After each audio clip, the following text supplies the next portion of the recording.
Where you are. I just had the opportunity to finish a 2-hour live webinar with Viana, who is the founder of ThetaHealing. And it's something that has changed my life. And when I saw her live on her couch in her home, I started crying. The opportunity to connect with her, to feel her energy, go with her up to the creator of all that is, connect with the energy of the universe, is an amazing experience. Wonderful. And I just wanted to thank the pandemic, because before the pandemic, we didn't have those Zoom live options that we do today. And I'm just so grateful for that opportunity to be able to connect with Viana from ThetaHealing. And she was talking about the fear and how we can have fear in our lives. And fear does come into our existence. And how the best way to overcome fear is with compassion. And, there are many times in our lives when we are faced with something other than compassion, with fear, with actions of what we may feel are, hatred and frustration from others that are probably fear-based. And if we can learn how to offer to everyone that level of compassion and forgiveness in our hearts, because in the end of the day, if we are holding on to anger and hatred and frustration, we're only hurting ourselves.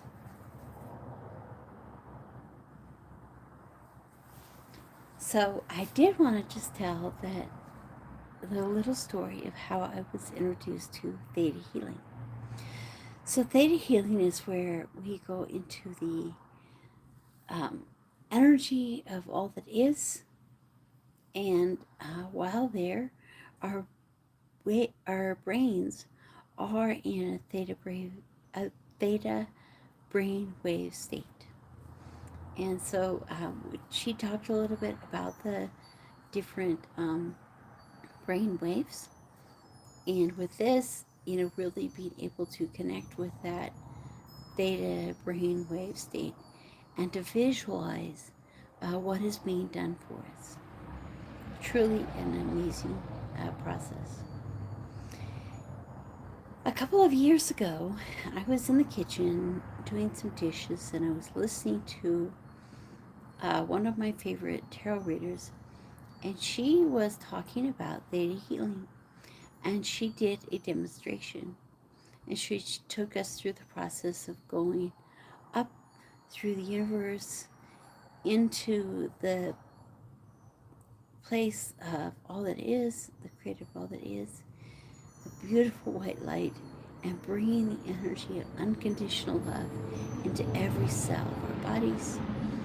And it is done, it is done.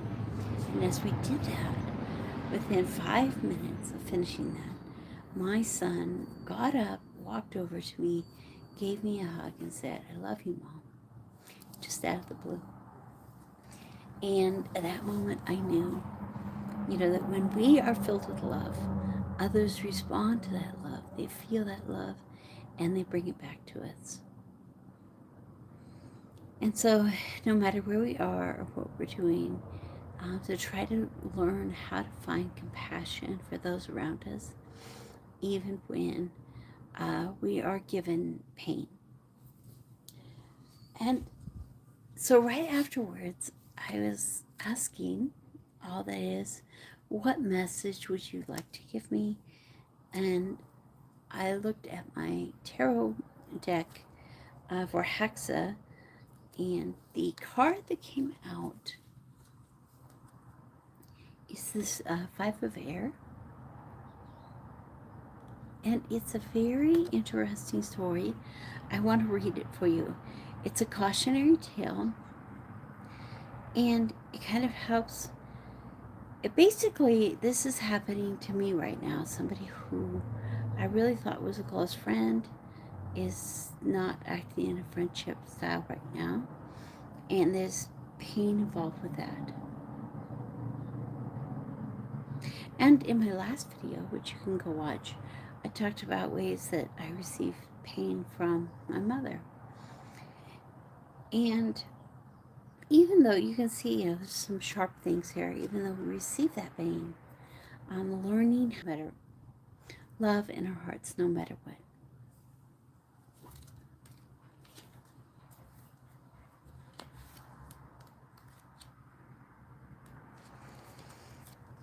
It says, one day, an unassuming garden fairy invited a black dahlia into her garden to help beautify the space. The pair worked well together for some time until the black dahlia decided cooperation wasn't her thing and wanted the praise and adoration for the beautiful garden for herself. Knowing that the garden fairy wouldn't simply pack up and leave on her own, the black dahlia began looking for an opportunity that would help her attain her goal. As the pair worked together, they noticed a flower that bore the striking resemblance of a dragon egg. So you can see here this flower that looks like a dragon egg.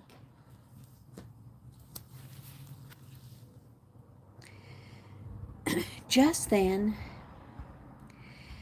the opening presented itself as a pack of dragons flew overhead.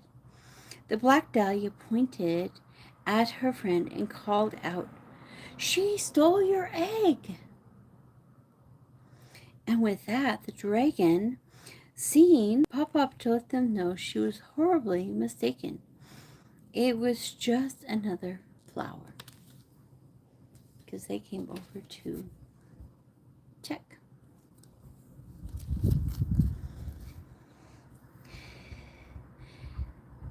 There are 3 stories within the fire of air. The first is that of a lout who notices an opportunity and sees nothing wrong with hurting others to achieve the desired result. They may have received what you wanted, although it took through less than honorable tactics to get it. So you may have received what you wanted, but it took less than honorable tactics to get it.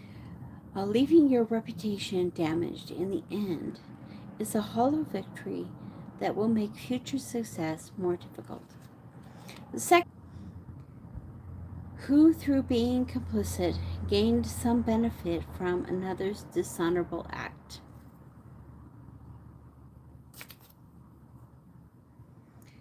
You may not have done the dirty work, but you did reap some reward as a result. You may not have been the perpetrator, but your refusal to stand up for justice may have weakened your standing as others recognize your lack of integrity.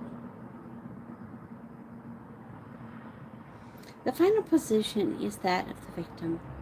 Your feelings or conditions were never considered, and yet at the end of the day, you are the one who suffered at the hands of someone else's self-interest.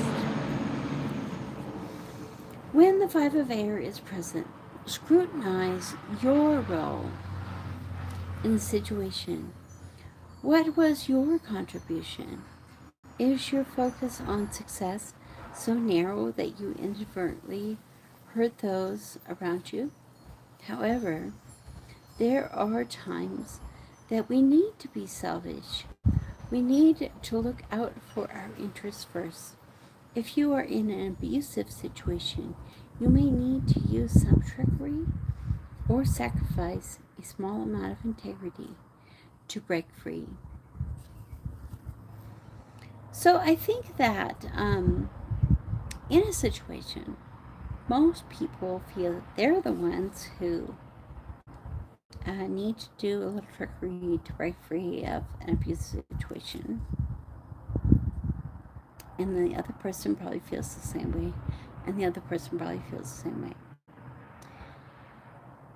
And so in the end, a lot of times a situation like this one, where there are multiple decisions and multiple ways of approaching things,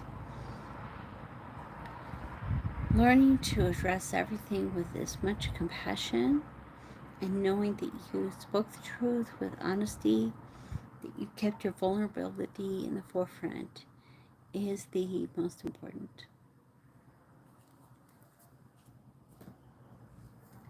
So it's a cautionary tale that sometimes people who have been very friendly become unfriendly, and it might be for different reasons, and they might be working really hard, following their heart and their guidance, and you could be working really hard following your heart and your guidance.